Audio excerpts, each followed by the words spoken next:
je n'étais ni la plus intelligente de mon école, ni la plus intelligente de mon quartier. Il y a des personnes autour de moi qui ont des capacités que j'admire. Mais ces personnes ne savent pas ce que je suis en train d'apprendre à l'African Leadership Academy. Je rencontre Jean-Patrick en ligne. Je lui dis, mais j'ai une idée. Je veux rentrer à Abidjan, je veux former des adolescents et des jeunes à l'entrepreneuriat et au leadership. Le programme DigiFemme, initialement, l'objectif, c'était de créer un programme d'assistance technique à l'environnement entrepreneurial en Côte d'Ivoire, mais l'environnement autour de l'entrepreneuriat féminin. On crée des programmes femmes parce qu'on se rend compte que lorsqu'un programme est mixte, les femmes n'explorent pas leur potentiel total. Quand les femmes se retrouvent entre elles dans son programme, elles arrivent à prendre leur place et à démontrer de qu'elles sont sans sentir la pression sociale. Aussi, les femmes ont déjà pris un retard. Des programmes pour accompagner des hommes et des programmes mixtes, il y en a beaucoup.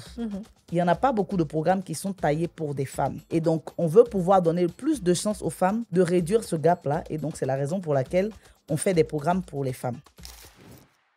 Aujourd'hui, j'ai le plaisir d'accueillir Nadine Zoro, présidente de DigiFemme Côte d'Ivoire et figure engagée de l'entrepreneuriat féminin en Afrique francophone. À la tête d'un programme qui a déjà formé plus de 15 000 femmes et jeunes, Nadine œuvre à leur autonomisation grâce au numérique et à la donnée. Entrepreneure sociale, cofondatrice d'Impact Hub Abidjan, du réseau CIBAN et de plusieurs initiatives d'impact, elle met son expertise au service de l'inclusion économique et de la création d'opportunités durables. Elle nous partage aujourd'hui son parcours, ses convictions et les moteurs de son engagement. Vous êtes bien sûr là où il faut et ça démarre maintenant.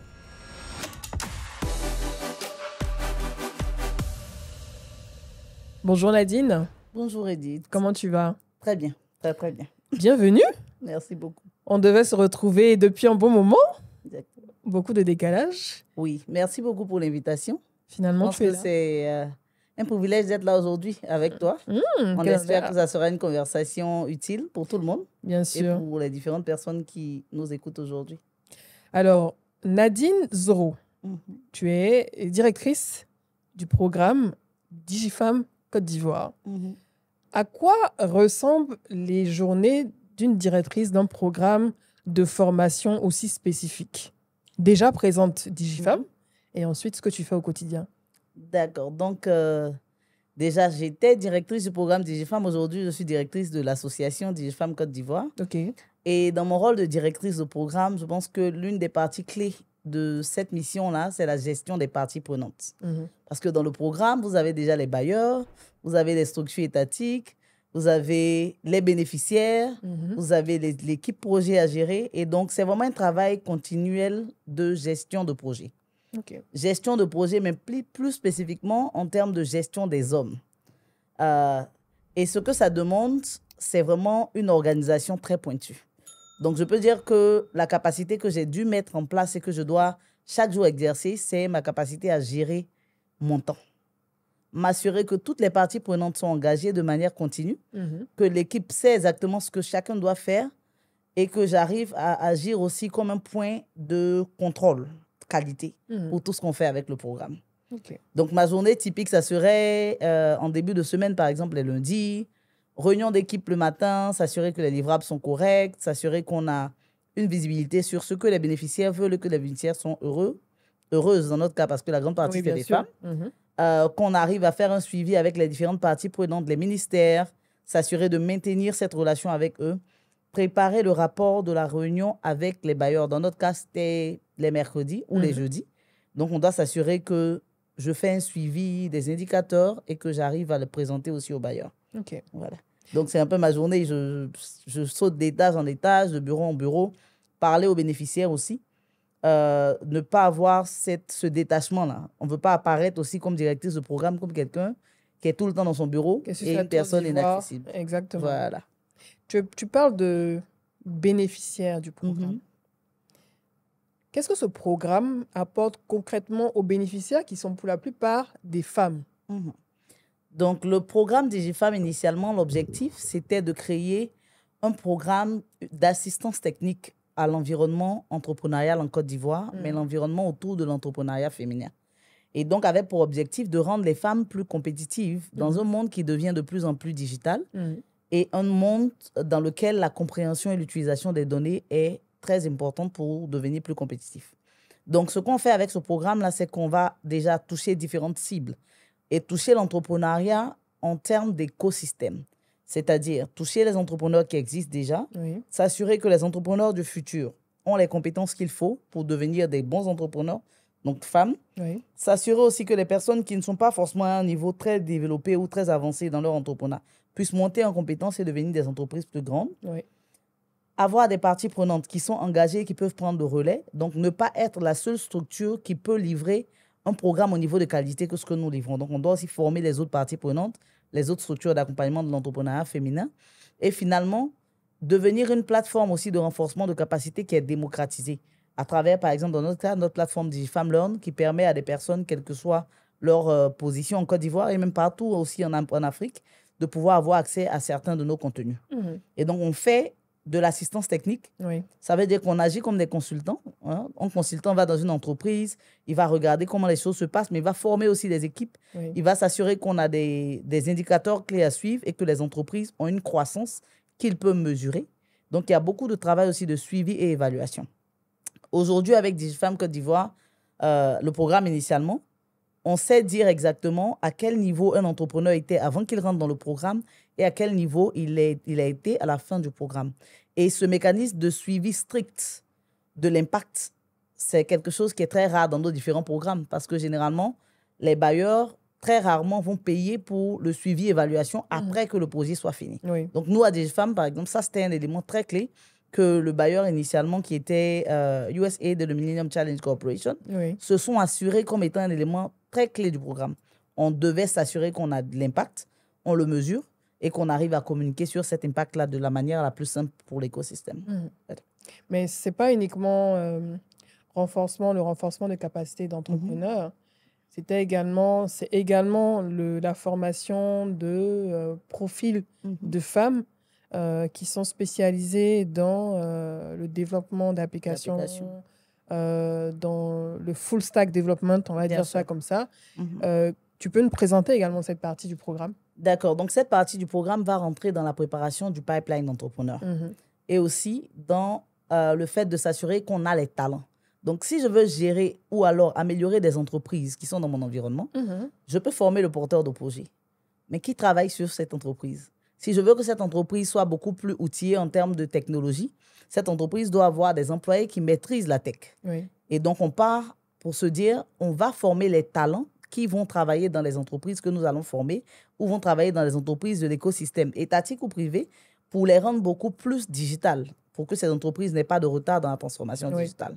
Donc, avec DigiFemme Academy, justement, qui était cette composante-là, on formait des jeunes filles, des jeunes femmes de 16 ans jusqu'à 60. Donc, certaines de ces femmes ont 60 ans, à devenir des full stack développeurs. Elles vont apprendre tout ce qui est compétences dures autour du développement, front et back-end développement, sécurité et même pour certaines de réseau. Et elles vont choisir des spécialisations pour certaines. Donc, certaines ont préféré se spécialiser en intelligence artificielle, en data science, différents sujets qui les intéressaient, et aussi sur la base des demandes des acteurs de l'écosystème. Ce qu'on a fait qui est super intéressant avec le projet, c'est qu'on est arrivé à créer un lien entre toutes les composantes du programme. Ça veut dire que lorsqu'on forme des femmes dans la composante académie, c'est avec l'espoir de pouvoir les placer dans la composante des femmes entrepreneurs où elles vont travailler et servir à booster ces PME. De telle sorte que notre accompagnement est un peu plus inclusif et permet aux entreprises de grandir plus rapidement parce qu'on leur fournit des talents de qualité. Donc, ces dames-là vont être formées, on va les accompagner, être préparées pour le monde de l'emploi, faire des entretiens correctement, avoir de bons CV, avoir accès aussi à une base de données d'opportunités à travers notre gestionnaire de talent. Donc, on avait un gestionnaire de talent dans le projet qui est en charge justement de leur faire parvenir les opportunités pour leur croissance. Donc là, chaque année, c'était 150 femmes qui rentraient dans le programme. Et donc, notre campus aujourd'hui, DigiFemme Academy, c'est un campus qui peut accueillir jusqu'à 200 personnes en une fois au même moment. Les femmes sont outillées, elles ont des ordinateurs. C'est un campus qui avait de l'Internet, une ligne dédiée. Donc, il y avait vraiment la connexion de manière continue, l'électricité de manière continue. Et c'est un campus qui était ouvert chaque jour de 8h à 20h avec flexibilité de présence sur le campus. Et pourquoi flexibilité de présence sur le campus? Parce que nous sommes un programme genre. Ça veut dire qu'on doit prendre en compte les éléments liés aux problématiques des femmes dans notre environnement.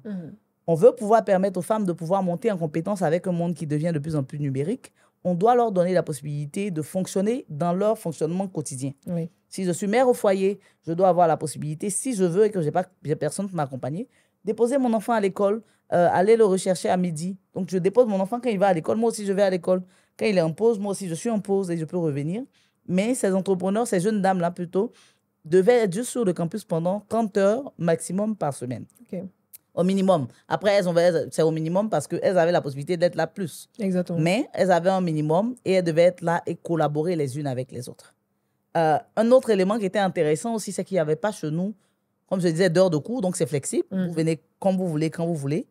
Vous avez juste un minimum à remplir de temps, mais il n'y avait pas aussi de professeur. OK. Donc, le fait qu'on n'ait pas de professeur, ça donnait aussi cette autonomie à chacune d'entre elles de non seulement apprendre à apprendre par elle-même, parce que ça, c'est une capacité très importante dans un monde où les connaissances évoluent tellement Ils vite. sont accessibles partout. Chacun doit pouvoir apprendre à apprendre tout seul. Oui.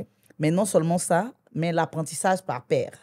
Donc, ne pas compter sur un professeur dans un système classique, mais se dire que celles qui sont autour de moi connaissent le système, elles peuvent m'apprendre. Google est disponible aujourd'hui et tous les moteurs de recherche sont disponibles. Ouais. Il y a tout type d'informations pour me permettre, moi, en tant qu'individu, d'apprendre. Il y a des plateformes d'e-learning qui sont accessibles et gratuites. Donc, comment est-ce que je les utilise? Dans un apprentissage structuré et gamifié, puisqu'on leur donne accès à une plateforme qui est comme un jeu. Donc, elles ont des projets et avec cette atmosphère-là, elles arrivent à apprendre de manière structurée. On a cependant des tuteurs qui vont venir derrière agir comme des guides pour s'assurer que lorsqu'elles sont bloquées, on arrive à les guider vers des outils ou même des ressources qui pourront les aider à arriver vers la fin de leur projet. Voilà. Elles ont aussi ce qu'on appelait les sessions de check-in, les unes avec les autres, où lorsque vous codez quelque chose, vous devez aller présenter votre travail à quelqu'un d'autre. Exactement. Et tout ça, c'est géré par la plateforme. Donc, la plupart du programme était en ligne. La présence sur site, c'était pour s'assurer de la pédagogie de pair à pair, s'assurer que les dames ont du soutien et elles ont un espace qui est safe et adapté à leur apprentissage en tant que femmes. OK.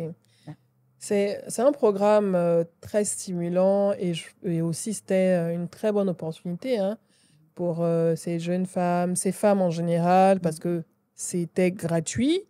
Un programme de Full Stack Development qui est censé coûter $15,000 par personne, mais qui était offert gratuitement à ces femmes. Tu as beaucoup parlé de était. Qu'est-ce qui s'est passé en temps? Parce que le programme existe depuis 2022, au moment où tu prends la tête. Qu'est-ce qui s'est passé en temps pour qu'on soit maintenant à était et que ce soit devenu une association? D'accord. Donc, dans le processus du programme, DigiFemme avait vocation à devenir ou à être passé à une structure locale. D'accord. Donc, on a mis en place ce qu'on appelle le mécanisme de durabilité. Dès le début du programme, c'était un programme qui devait durer 3 ans. Donc, le programme devait finir en mars 2025 avec l'accompagnement des bailleurs et avec d'autres mesures qui allaient nous permettre d'introduire des nouveaux revenus dans le programme et de le rendre plus durable. Ça veut dire utiliser les talents qui allaient être là pour pouvoir travailler sur des projets qui pouvaient être payants par l'écosystème, les placer dans des entreprises, soit à travers nous-mêmes ou des partenariats avec des structures de placement. Donc, il y avait des mécanismes qui devaient faire rentrer de l'argent dans le programme et lui permettre d'être beaucoup plus autonome sur le long terme. Le bailleur qui a financé le programme était très concentré, très sérieux sur le fait que la durabilité du programme, c'était la clé du programme. Ce qu'on voulait tester ici, c'est est-ce que nous pouvons avoir un modèle de programme de développement qui dure, qui ne commence pas, qui fait des belles choses, qui accompagne un groupe de personnes avec une belle mission et qui disparaît lorsque les fonds disparaissent. Et donc, depuis l'année dernière, depuis mars 2024, on a mis en place une association qui était l'association DigiFemme Côte d'Ivoire et qui devait commencer ses activités en mars 2025. On n'est pas censé savoir qu'avec les changements dans le gouvernement américain, il y a eu un petit bouleversement autour de l'aide. Oui, beaucoup de fonds ont été gelés. De l'aide au développement. Donc, des fonds ont été gelés, des programmes ont été mis en pause. Surtout au niveau de l'USAID. Exactement. Et le bailleur principal du projet, les 2 bailleurs, c'était des organisations américaines. Donc, USAID et aussi le Millennium Challenge Corporation.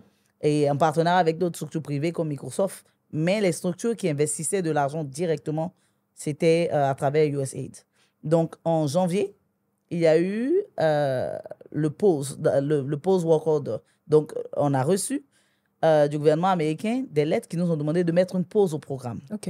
Et donc, puisqu'on avait déjà une structure qui devait prendre le relais, on devait attendre, puisque le gouvernement américain a demandé que les activités soient en pause pour 90 jours.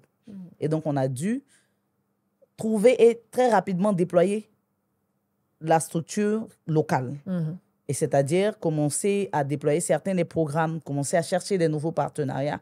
On avait positivement ou anticipé avant des activités qu'on avait déjà bouclées avec d'autres partenaires parce qu'on devait créer de toute façon cette structure-là.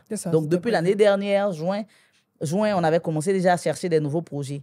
Mais on n'est pas censé savoir que le marché du financement, ça prend du temps. Oui. Ça prend du temps. Et donc, cette pause-là, qui était très brusque, ne nous a pas forcément donné le temps de pouvoir déployer les activités automatiquement. Cependant, ça nous a donné le temps de structurer cette nouvelle entité. Donc, aujourd'hui, DigiFam, le programme est devenu DigiFam Côte d'Ivoire. Et c'est une structure qui travaille à l'implémentation de programmes de développement avec d'autres organisations, qui travaillent en collaboration avec d'autres structures qui ne sont pas forcément ivoiriennes à déployer des programmes similaires au programme et en leur partageant aussi les apprentissages sur le programme. On a aussi vocation aujourd'hui à lancer des nouveaux programmes de formation qui touchent les mêmes compétences dures en technologie, l'accompagnement entrepreneurial et des compétences même qui sont ouvertes en grande partie aussi aux jeunes de manière générale, femmes comme jeunes, voilà, qui peuvent être des bénéficiaires au programme. Donc, le CT, ce n'est pas en mode annulé. C'est pas la fin. C'est en mode transition. Oui. C'est en mode transition. On prend un nouveau visage, on prend une nouvelle ambition de rendre cette organisation DigiFam là, une organisation locale active dans l'accompagnement à l'entrepreneuriat, aux compétences numériques et aux données pour les femmes et les jeunes. Comment les bénéficiaires du programme, puisque c'est en janvier que la pause a été opérée, et voilà, beaucoup d'organisations d'ONG financées par les États-Unis ont subi aussi ce coup dur de la fermeture du gel des fonds de l'USAID. Moi, je disais USAID. USAID. USAID. Et donc, comment les bénéficiaires du programme DigiFam Academy et puis le Full Stack Programme Development, comment ils ont appris cette nouvelle? Je pense qu'on a essayé à notre façon avec l'équipe, toute l'équipe de DigiFam. L'équipe de DigiFam, déjà, s'était engagée à travailler ensemble à la durabilité du programme et à la nouvelle organisation. Et puis parce qu'il y a des collaborateurs aussi que vous payez. Oui, donc on a toute une équipe. Aujourd'hui, DigiFam, c'est 16 personnes qui sont employées à temps plein et qui travaillent pour le programme. Et donc, on a décidé ensemble de ne pas créer de psychose derrière et de s'assurer que les bénéficiaires qui étaient déjà dans le programme finissent le programme. Donc, on s'est engagé à continuer à travailler en se basant sur les ressources qui étaient déjà disponibles, que ce soit l'espace ou la connexion Internet et tout ça, mais se rendre disponible pour les accompagner jusqu'à la fin. Donc, à ce jour, je dirais qu'on n'a pas eu de communication directe, ouverte par rapport au fonds, puisqu'on est allé au bout des promesses qui ont été données aux bénéficiaires du programme. C'est ça. Voilà, parce qu'on a un engagement, nous aussi en tant qu'équipe, de s'assurer que les gens arrivent à la fin. Et s'il faut noter aussi que nous, la plupart de l'équipe de DigiFam, c'est des Ivoiriens, c'est des jeunes Africains. Et donc, on a un engagement personnel envers nos sœurs et nos mamans. Donc, cet engagement, on voulait le tenir et on a continué à accompagner ces dames-là pour qu'elles puissent finir le programme. Et donc, aucun des bénéficiaires n'avait commencé le programme et a été laissé sur le chemin parce qu'il n'y avait pas de financement. Voilà. On est allé jusqu'au bout. Vous avez tenu vos promesses. Bien sûr. Et moi, je tiens aussi toujours mes promesses avec mes très chers abonnés. Chaque dimanche à 10h GMT, je vous apporte un ou une nouvelle invitée dans ce fauteuil pour vous parler donc de son parcours, de ses projets, ses ambitions et des difficultés, bien sûr, que cette personne rencontre au quotidien. Mais surtout, le plus important, c'est de partager son expérience. Et je suis toujours contente de voir que vous êtes toujours nombreuses à suivre ce programme, à suivre ce podcast et à le partager. Et bien sûr, pour ceux qui sont abonnés, merci à vous. On se rapproche des 50 000 allègrement et je suis contente de le savoir. Pour ceux qui ne sont pas encore abonnés, c'est le moment de cliquer pour vous abonner. C'est très important. Et surtout, pour ne rater aucun des prochains épisodes, cliquez sur la cloche de notification pour être informé au bon moment. Merci toujours d'être présent dans les commentaires. Ça également, j'apprécie énormément. Je viens quand je peux aussi pour y répondre. N'hésitez pas à poser des questions à mon invité du jour, Nadine Zoro. Si vous avez des préoccupations, si vous avez un partage d'expérience pour les bénéficiaires du programme DigiFemme, c'est le moment ici de venir partager ce que vous avez vécu dans ce programme, ce que ça vous a apporté. Et puis l'aventure continue, bien sûr, sous la forme maintenant de l'association DigiFemme Côte d'Ivoire. Et tu es toujours au Rennes. Et moi, ce que j'aimerais savoir, c'est est-ce que tu as des nouvelles donc, des bénéficiaires de ce programme qui existe depuis 2022 ? Tu as forcément rencontré certaines, celles qui ont fini. Moi, je me rappelle, j'avais vu des jeunes mères qui sont venues avec leur bébé pour participer au programme dans la piscine et tout. J'ai vu des mamans de 57 ans qui sont venues aussi participer au programme. J'ai vu vraiment une diversité de femmes, que ce soit pour le côté entrepreneuriat ou bien pour le côté full stack développeur. Quels sont les retours que tu as depuis ? Et est-ce que tu as des entreprises aussi qui en ont embauché, par exemple ? Bien sûr, bien sûr. Donc, comme je disais, on a mis en place un mécanisme de suivi et évaluation du programme. Ça nous permet de savoir où est-ce que chaque personne se trouve, du moins pour les personnes qui veulent être retrouvées bien sûr. Et qui veulent continuer de donner des nouvelles. Et ce qu'on sait aujourd'hui, c'est qu'avec l'accompagnement qui a eu lieu, aujourd'hui, plus de 50% des femmes qui ont été accompagnées ont eu du travail. Ah, c'est bien ça, bravo. Donc, elles travaillent déjà. Tu parlais tout à l'heure du cas de la maman de la cinquantaine aujourd'hui. Elle a fini, elle était de la cohorte 1. Donc, aujourd'hui, elle travaille dans une structure de placement de personnel de maison où elle est en charge de la formation du personnel de maison. Donc, un peu, ça lui permet de rejouer son rôle de maman. Ça ne fait pas trop comme bureau, mais elle forme ses filles à être correctes dans les maisons et à les accompagner justement avec tout ce qui est apprentissage autour des outils digitaux. La plupart de ces dames ont lancé aussi des structures entrepreneuriales. Donc, on a plus d'une vingtaine d'entreprises qui sont sorties des femmes qui ont été formées du programme. Certaines ont décidé de suivre le parcours entrepreneurial. Pour entrepreneurs, par exemple, des femmes entrepreneurs, comme je disais, plus de 70% des femmes qui ont été accompagnées par le programme ont eu une augmentation du chiffre d'affaires de plus de 10% à la fin du programme d'accompagnement. Donc, on arrive à savoir exactement les augmentations de chiffre d'affaires et tout ça dans chacune de ces entreprises. DigiFemme a créé directement, dans son accompagnement à travers les différentes composantes, plus de 100 emplois directs. Donc, ce sont des emplois qui ont été créés à la suite de l'accompagnement des bénéficiaires du programme, pendant que le programme était en cours. Donc, on continue tout l'accompagnement. On publie chaque année un rapport d'impact. Et le rapport d'impact de l'année dernière, celui de 2024, sera publié très bientôt pour avoir vraiment tous les détails sur les avancées qui ont été acquis par le programme l'année dernière aussi. Voilà. Donc, on arrive à suivre. Et ce que je peux dire en termes de résultats, moi, j'aime bien les résultats chiffrés et tout ça, mais je dirais le plus grand résultat pour moi, c'est d'avoir une personne individuelle qui arrive à croire beaucoup plus en son potentiel individuellement, qui arrive à vouloir plus et qui arrive à saisir beaucoup plus d'opportunités. Pour moi, c'est le plus grand impact qu'on a. En dehors de nos chiffres, création d'emplois et tout, c'est l'impact qu'on a dans la vie d'un individu. Et c'est ma mission personnelle. C'est est-ce que la personne elle-même, en tant qu'individu, se sent beaucoup plus inclus? Elle sent qu'elle peut saisir plus d'opportunités. Elle sent qu'elle a plus de potentiel et qu'elle est une personne qui a de la valeur pour cet environnement. Et si ça arrive, pour moi, personnellement, j'ai atteint mon but d'accompagnement. Exactement. Voilà. Est-ce que tu as une base de données de ces compétences? Parce que je pense que beaucoup d'employeurs, de recruteurs en général, ils ont cette difficulté de trouver une base de données de profils féminins, en particulier dans la tech, qui sont des profils bien formés, directement employables. Est-ce que cette base de données-là existe pour ces recruteurs? Bien sûr, bien sûr. Donc, avec DigiFemme, à travers notre gestionnaire de talent, on a une base de données qui nous permet de dire exactement, pour chacune des personnes formées, quelles sont les compétences que ces personnes ont acquises et aussi quels sont les postes pour lesquels ces personnes sont prêtes. Voilà. Donc, généralement, les personnes peuvent nous contacter à contact@digifemme.com pour pouvoir faire des demandes de talents, de partenariats par rapport à nos talents et on peut leur mettre à disposition les profils qui sont adaptés aux différentes offres. Notre objectif, c'est de permettre à ces dames d'avoir du boulot. Donc, on est ouvert à ce genre de collaboration.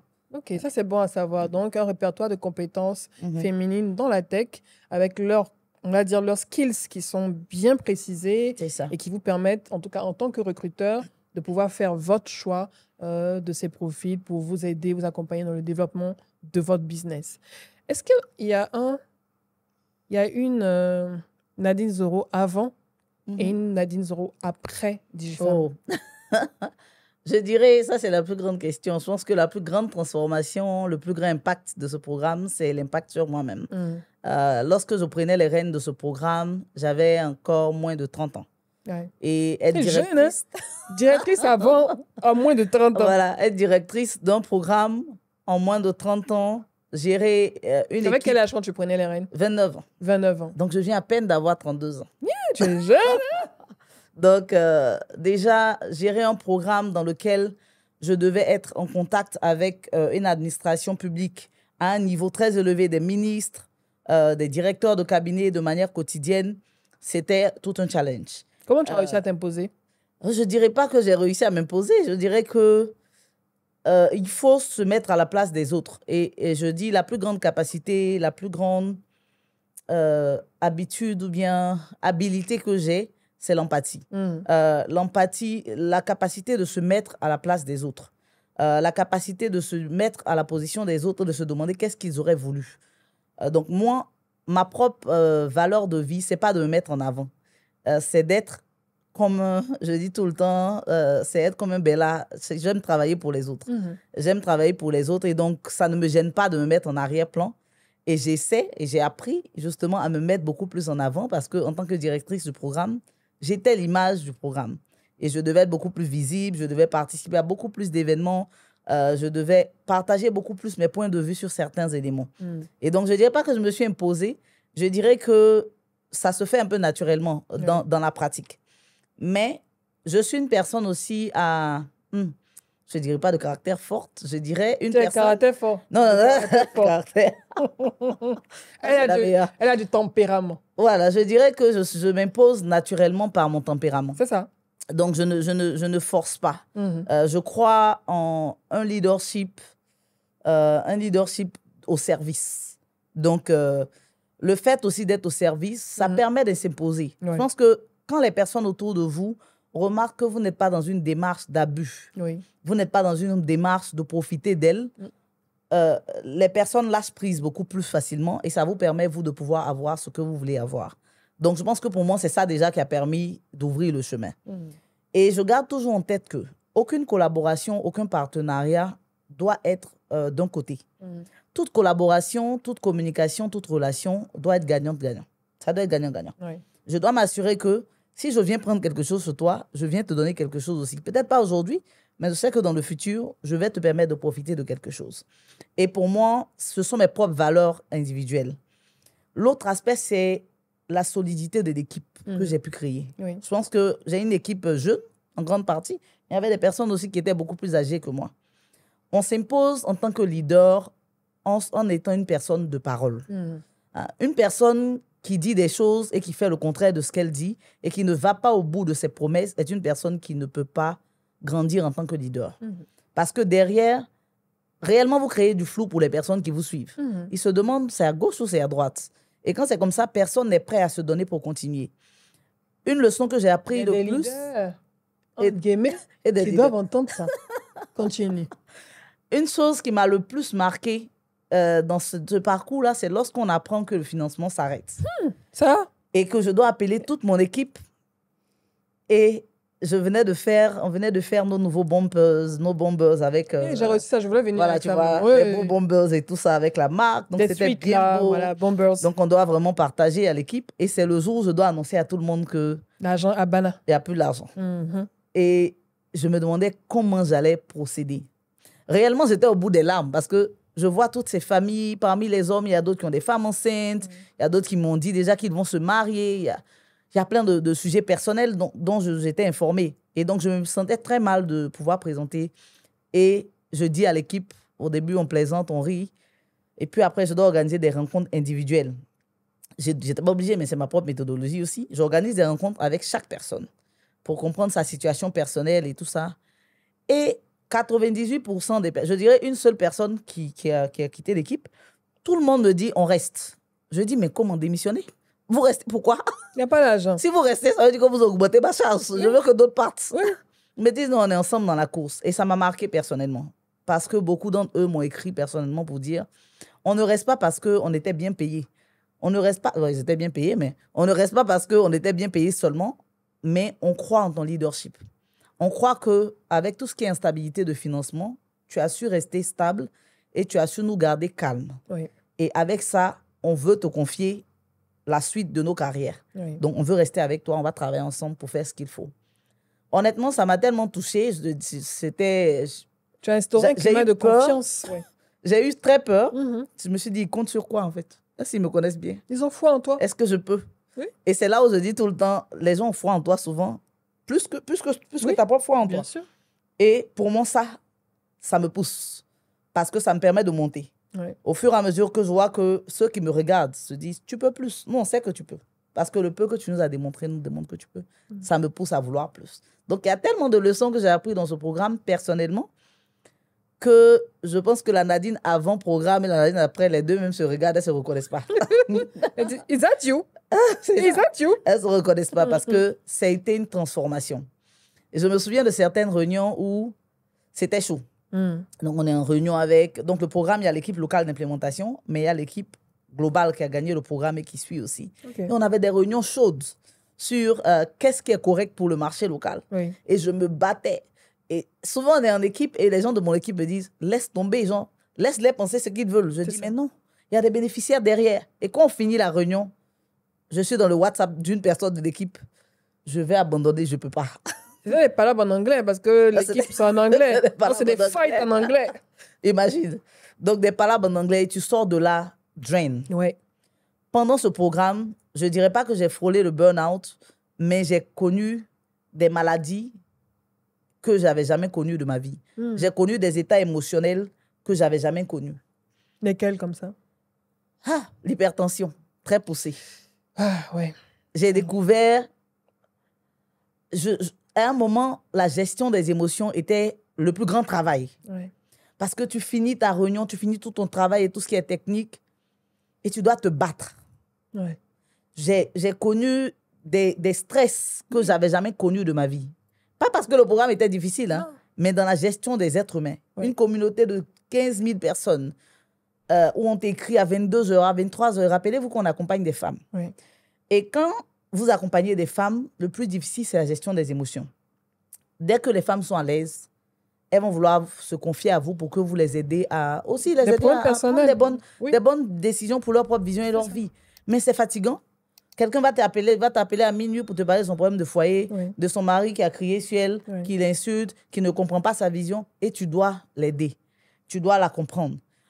Quelqu'un va t'appeler pour dire « Je veux bien faire le programme, mais je n'ai pas tel argent. » On doit chercher des solutions. Certaines personnes ont des... Et dans le programme, on a perdu même une bénéficiaire qui est décédée. Oh, mon Dieu. Quelque temps avant la fin du programme, je pense que vous avez vu sur les réseaux sociaux, une jeune fille qui avait été brûlée par du gaz et tout ça. Oui. C'était une des bénéficiaires du programme. Voilà. Mais qui était une fille très gentille. Mais tu dois gérer tout ça, gérer les émotions des personnes et tout ça. Et on a dû inclure dans le programme une thérapeute. Oui. Parce que les émotions à gérer, c'était lourd. Non seulement pour moi, mais pour mon équipe.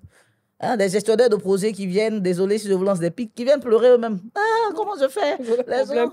Parce que la personne même est épuisée, elle a ses propres problèmes, elle doit gérer les gens. Elle ne veut pas abandonner ces personnes et tout le monde se retourne vers toi en se disant que tu es la plus forte pour gérer. Et toi aussi, tu as ta vie privée, qui n'est pas forcément au niveau où tu veux à tout moment, mais tu dois rester forte. Ce sont les difficultés des leaders. Hein? C'est-à-dire que tu en imposes, tout le monde te fait confiance, on a foi en toi. Et tu ne peux pas montrer tes faiblesses et tes failles. Donc, tu assumes beaucoup de choses. Mais c'est ça l'erreur aussi. Exactement. C'est l'erreur de se dire, je ne peux pas montrer mes faiblesses et mes failles. Ouais. Parce que je disais, il n'y a pas longtemps, j'en parlais aussi, je commence à faire beaucoup plus de posts pour expliquer ce qui se passe dans ma tête. Et je disais qu'il y a un leadership dont on ne parle pas. C'est cette partie-là. La partie émotionnelle, la partie pratique. Ouais. La partie où tu dois t'assumer aussi en tant que personne. En dehors du fait que tu es un leader, sans toi, sans ton bien-être, ce leadership-là, tout ce que tu donnes aux personnes, c'est mort. Et on ne peut donner que ce qu'on a. Si je ne suis pas stable, je vais faire des choses instables. Je vais faire des erreurs. Je me souviens d'avoir envoyé un mail bizarre. Je sais même un mail bizarre à des clients parce que j'étais fatiguée émotionnellement. Et j'essaie de corriger. Je renvoie encore le même mail avec la seule. Là, tu es en mode autopilote. Mes collaborateurs me disent, tu crois, en fait, ça fait 3 fois que tu vois le même. Et puis je m'excuse. Je vois, excusez-moi. Ne considérez pas ce mail. Le même considérez celui-là. Et ça va le même. Je renvoie encore. Ne considérez pas celui-là, considérez. Ah oui. Et après, mes collègues m'écrivent, tu es fatigué. Là, arrête. Burn-out. Donc, à un moment, tu as besoin d'accepter tes vulnérabilités Oui. et de comprendre que tu es fatigué. Oui. Moi, on me chasse quasiment. Mes collègues vont en vacances. Oui. Parce que là, tu commences à faire des bêtises.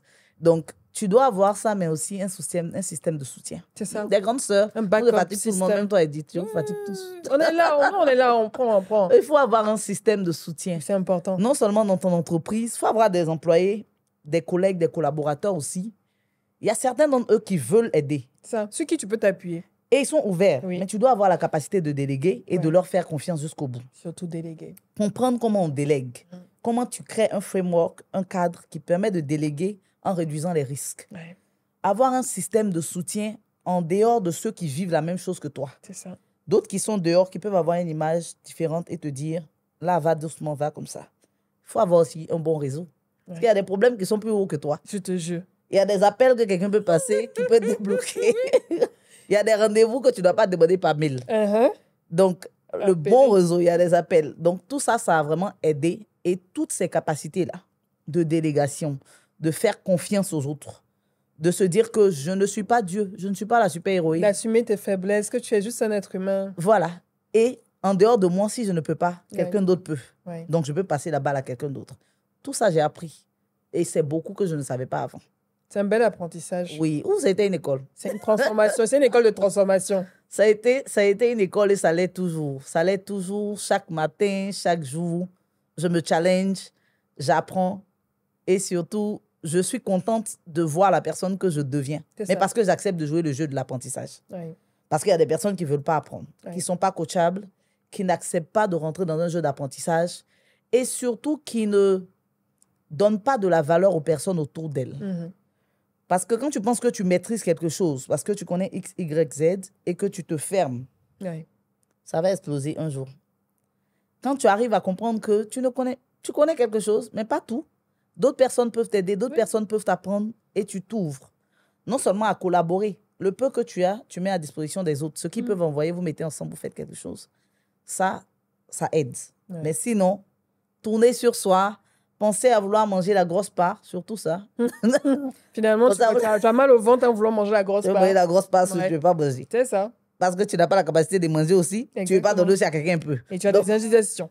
C'est ça. Donc, collaborer et puis être ouvert à croire que chacun ajoute de la valeur. Chacun ajoute de la valeur. Chacun a sa place. Donc, ce sont de belles leçons et je pense que ça sert à beaucoup de personnes aussi qui passent par un processus de transformation. C'est ça. Dans leur leadership, dans l'entrepreneuriat, dans leur carrière, dans leur business et même dans leurs relations personnelles, en fait. C'est beaucoup de challenges, mais le plus important, c'est d'apprendre et d'en tirer des leçons pour se transformer. D'apprendre. Et tu n'es pas seul dans on va dire, la gestion de cette organisation. Bien sûr. Il y a ton associé, on va dire, Awa Berete, que je salue. Comment tu l'as rencontrée? Qui est la conseillère également. Comment tu l'as rencontrée? Parce que Awas, elle n'est pas associée. Elle est un peu... elle est la coordinatrice du programme pour le bailleur. Donc, c'est comme, disons, notre policier. C'est comme si elle est le policier. Elle est là pour nous accompagner, mais aussi pour nous aider. Et, Awa, je te fais beaucoup de gros bisous parce qu'on s'est clashés. Ah, ça? Dieu seul sait. En tout cas, on voit une très belle alchimie. Mais on a appris à se connaître et à travailler. Oh, les débuts, je pense que... Les frictions. Non, je pense qu'on était dans des réunions certaines fois avec les collaborateurs et même les bailleurs, le reste de l'équipe, et tout le monde se disait, ces deux femmes-là vont se tuer à la fin de la journée. On va jamais s'entendre. Mais on a appris à voir la beauté des choses. Et pour moi, je pense que ce qui a facilité la relation, que ce soit avec Awa ou même avec mes cofondatrices à Impact à Abidjan, et je le dis, c'est que on essaie de notre mieux de démontrer de l'amour. Personne ne soupçonne du mal de l'autre. Ça veut dire que quel que soit ce qu'Awa va me dire, je me dis qu'elle veut m'aider. Oui. Donc, même si ça me fait mal, je me dis que son objectif, c'est de m'aider. Donc, j'essaie de trouver une solution qui va permettre d'atteindre ce résultat-là, de m'aider. Et je pense que c'est la même chose pour elle. Quel que soit ce que je dis, elle ne soupçonne pas que je veux faire du mal ou que je veux tricher ou que je veux faire quelque chose. Oui. Et cette manière de voir les choses, pour moi, facilite les relations. Que ce soit avec Awa, que ce soit avec mes cofondatrices à Impactable, c'est pareil. Parce qu'on a beau se clasher, on sait que personne ne veut faire du mal à l'autre. Bien sûr. Donc, Vous on vous se dites la clash vérité. de manière intellectuelle. C'est ça. Voilà. Ça, c'est les bons clashing. Et à la fin, on trouve une solution qui permet de faire bouger les choses. Et c'est le genre d'environnement dans lequel, en tout cas, moi, j'aime ça. Parce que Oui. depuis petite, on me dit que j'aime trop discuter. Donc, quand j'aime discuter, là, quand je suis au milieu des gens qui comprennent que je ne discute pas pour rien et que je discute parce que j'ai un message à faire passer, que certaines fois, il y a du bon derrière, on avance très bien. On se clash, on trouve des solutions et c'est là que les solutions explosives sortent. Oui. Et on fait du bon travail sur le terrain après. Et l'aventure continue avec elle. Oui, bien sûr. Maintenant qu'il n'y a plus, ou bien que le bailleur est un peu en pause, aujourd'hui, Awa, un peu comme notre conseillère, elle nous accompagne toujours dans cette vision-là qui était là au départ. Donc, elle est toujours disponible. Non seulement elle, hein, même toute son équipe. Oui. Individuellement, les gens sont disponibles quand même à nous accompagner, Oui. à s'assurer que la belle mission, la belle vision qu'on avait ne meurt pas Oui. et qu'on arrive à avoir accès au bon réseau pour nous permettre de continuer. Et donc, il y a tout ce système de soutien derrière DigiFam. DigiFam, c'est, en dehors d'autres ces personnes, il y a les ambassadeurs, comme vous. Comme elle dit. Je suis ambassadrice DigiFam Comme avec d'autres Nabofal, personnes. Il y a Drogba même qui est ambassadeur comme Didier DigiFam. Drogba, comme Serge Do, Muriel Abouré, Sonia Ndri. Donc, tous ces ambassadeurs-là qui sont là et qui aident. Je suis dans leur WhatsApp chaque jour en train de leur dire tout ce que je dois leur dire, leur demander ce dont on a besoin et ils me mettent en contact avec les personnes qu'il faut pour avancer. Ouais. Et donc, on continue toujours la marche de rendre cette initiative-là durable ensemble. Mais ça, j'arrive à te reposer parce que tu ne gères pas uniquement DigiFam. Oui. Tu as cofondé aussi d'autres organisations, Impact Hub, Siban, donc, qui est un club de business angel, aussi dont je fais partie. Impact Hub avec Nabofal, la grande Nabofal, et tout ça. Comment tu arrives à gérer au quotidien toutes ces organisations dans lesquelles tu es présente et que tu as cofondé? Je pense que c'est plusieurs organisations qui font quasiment la même chose et qui sont dans la même ligne de mire. Impact rapidement, tu peux présenter. Impact Hub Abidjan, c'est un incubateur, accélérateur de start-up qui accompagne aussi les PME. Donc, avec Impact Hub, ce qu'on fait, c'est un peu ce qu'on fait avec DigiFam sur DigiFam Entrepreneur. Mais sur DigiFam, on va se focaliser beaucoup plus sur la transformation digitale des entreprises qu'on accompagne. Ouais. Avec Impact Hub, on va se focaliser sur la structuration et l'accès au financement. Okay. Donc, c'est quasiment les mêmes choses. C'est la gestion des entrepreneurs. Ça demande les mêmes capacités. Cependant, Impact Hub, par exemple, est une structure, ce n'est pas une ONG, ce n'est pas une association. Oui. C'est une organisation, je ne dirais pas à profit, mais c'est une SARL. Donc, c'est enregistré et il y a des taxes et il y a tout ce qu'il faut derrière comme obligation. Donc, ça demande aussi une gestion très stricte et aussi de faire les choses qui sont profitables pour que l'organisation puisse survivre. Et depuis 2019, je travaille sur Impact Hub Abidjan, donc je pense qu'on a pu construire une équipe aujourd'hui qui est indépendante. Okay. Donc, on a une équipe opérationnelle qui arrive à se débrouiller. Et moi, derrière, avec les autres cofondatrices, on vient pour suivre, on vient pour faire le coaching et l'accompagnement. Moi, je fais beaucoup plus de gestion de projet aussi à Impact Hub Abidjan. Donc, ça ne me demande pas une partie supplémentaire de mon cerveau. C'est le même endroit que j'utilise pour faire tout ce travail-là.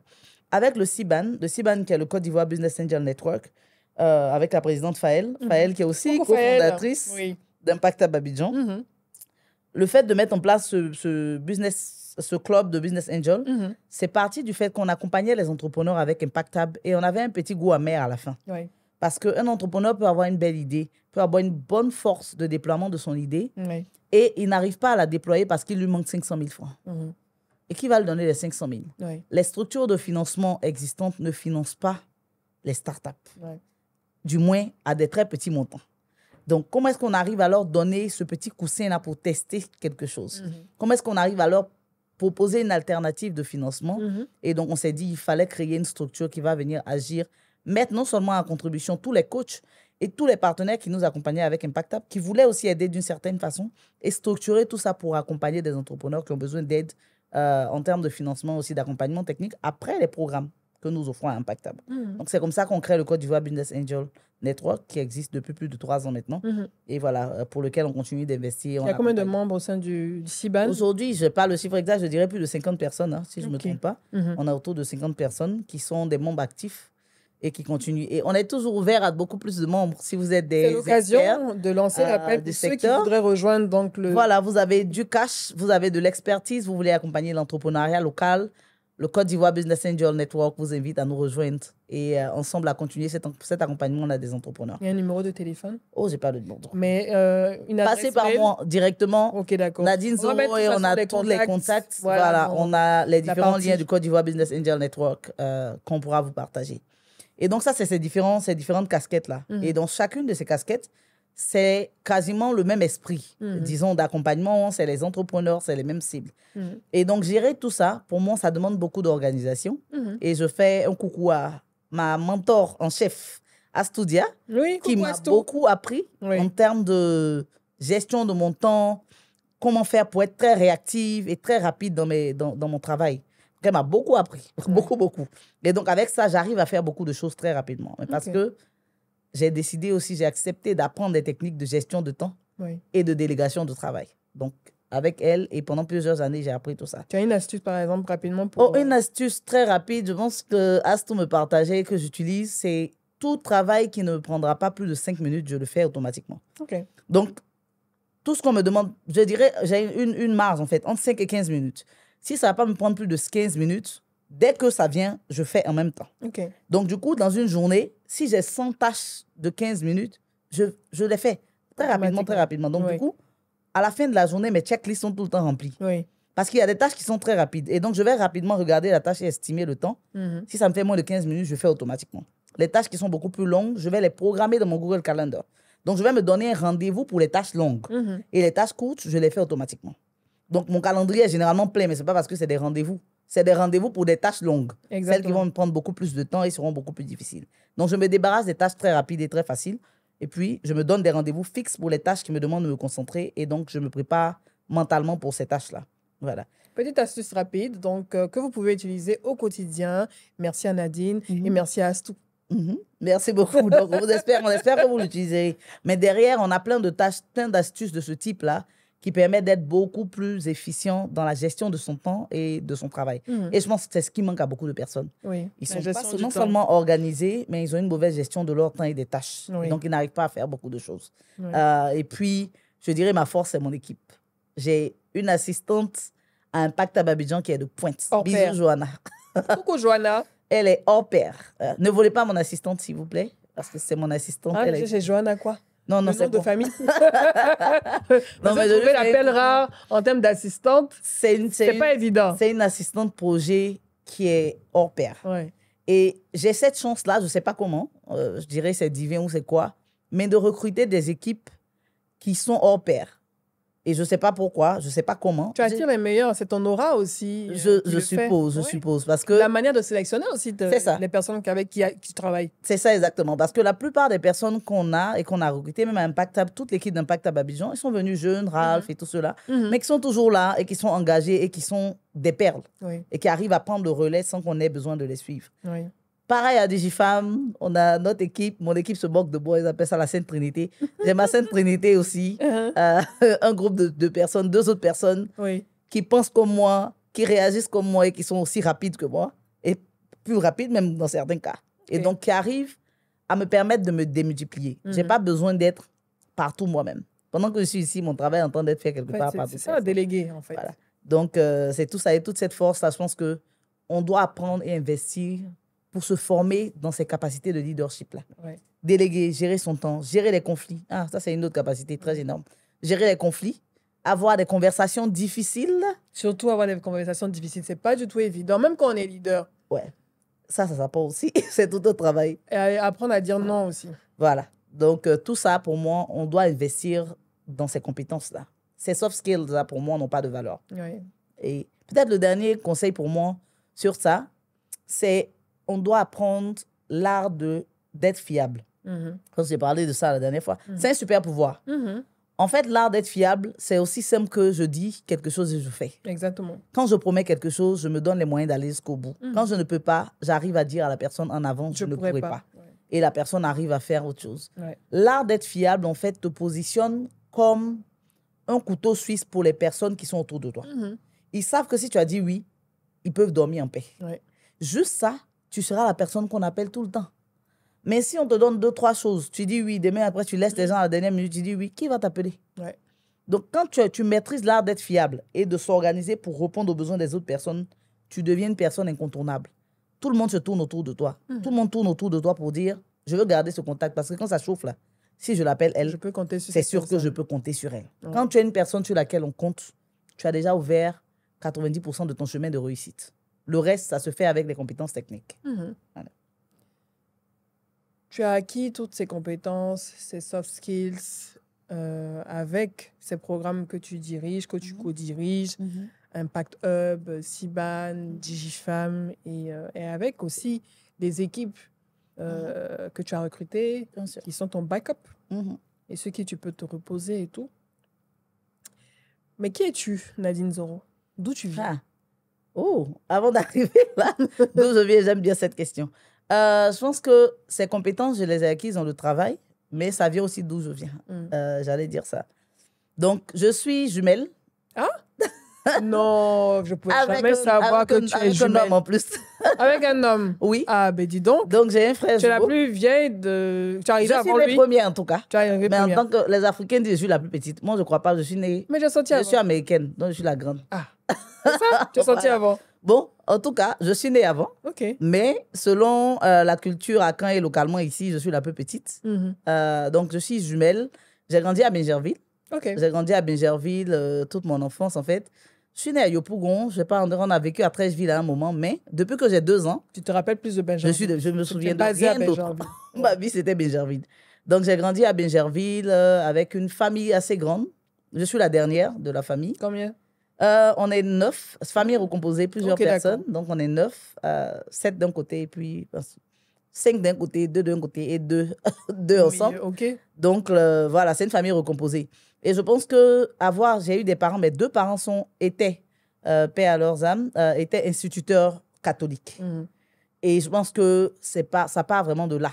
Mon histoire part vraiment de ça, en fait. Parce que mes 2 parents étaient très rigoureux dans l'éducation. Ma mère était très, très, très rigoureuse, très portée sur l'excellence, le fait de faire les choses correctement, mais surtout portée sur des valeurs d'authenticité. Elle n'acceptait pas tout ce qui est fake à peu près. Et donc, ça fait que vraiment, ce sont des valeurs que j'ai transportées depuis le début. Mais en dehors du fait d'être rigoureuse, elle avait un sens de l'empathie très poussé. C'est quelqu'un qui prenait à cœur les problèmes des autres. Et je pense que c'est quelque chose que j'ai copié un peu d'elle. Donc, depuis petite, j'ai toujours voulu être un peu une enseignante. Et dans mes programmes à la Week Academy et tous les programmes d'accompagnement des femmes, en tout cas, elle m'appelle la maîtresse. Je suis toujours la maîtresse. Donc, j'ai toujours admiré le fait d'apprendre des choses aux gens. Oui. Et comme je voulais apprendre des choses aux gens, je devais apprendre moi-même. Je devais anticiper. Oui. OK. Tu es patiente? Parce que pour enseigner, il faut être patiente. Dans l'apprentissage. OK. Et je pense que j'ai une facilité à simplifier les choses difficiles pour les autres personnes. Donc, j'aime la facilité. Donc, ça me permet de chercher des chemins très courts et rapides pour apprendre des choses difficiles aux autres personnes. Et j'étais le genre de personne très petite qui...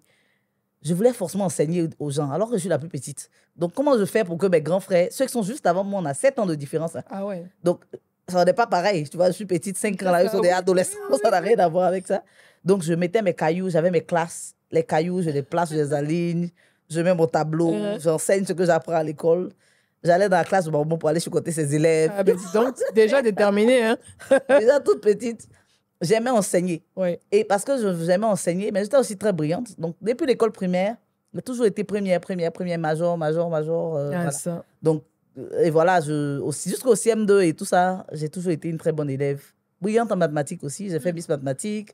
J'ai été dans le trio en 3e. Frustrée, là. De Miss Très bonne en mathématiques. Voilà, j'étais très bonne en mathématiques. J'adorais les mathématiques. Et tu as fait Miss Mathématiques? Oui. Ah, quelle année? En 2008. OK. Voilà, en 2008, j'étais en 3e. OK. Donc, j'ai fait Miss Mathématiques. J'ai été dans le trio pour la 3e. Donc, tu as dû rencontrer le professeur Koné Ibrahima, bon, en tout cas, qui est de la Société de mathématiques de Côte d'Ivoire avec le professeur Saliou. Oui. Ceux qui organisent, Saliou Touré, bien sûr, ceux qui organisent le concours. OK. Tout ça. Voilà. Donc, j'ai étudié au Collège moderne de Bingerville. D'accord. Et ce n'était pas l'école d'excellence, mais je pense que j'ai laissé mes petites marques là-bas en tant que personne en étant brillante de cette manière. J'ai été Oscar scolaire du district d'Abidjan, donc première de tout Abidjan. En fait, quand j'étais en 4e, 19 de moyenne, j'étais...